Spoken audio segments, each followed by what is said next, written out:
Hi everyone, welcome back. எல்லாரும் எப்படி இருக்கீங்க? I hope you are fine. என்னைக்கான sentence பார்த்துடலாமா? We are going to frame the sentence the word using instinct. The word instinct. Instinct means உள்ளுணர்வு. காமெடியாக சொல்லல ஏழாவது அறிவு சொல்லுது ஏழாவது மூளை சொல்லுது அப்படின்னு சொல்லுவோம் இல்லையா? ஸோ நமக்குள்ளே இருக்க ஒரு இயற்கையான உணர்வு அதுதான் இன்ஸ்டிங்க்ட் அப்படின்னு சொல்லுவோம்.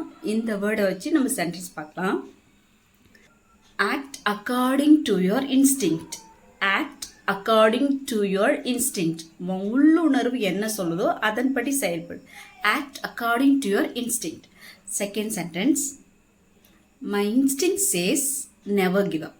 My instinct says never give up அப்படின்னா என் உள்ளுணர்வு வந்து இதை விட்டுறாத அப்படின்னு சொல்லுது. My instinct says never give up. Third one. My instinct says try again. My instinct says try again. என்னோட உள்ளுணர்வு திரும்ப முயற்சி பண்ண சொல்லுது.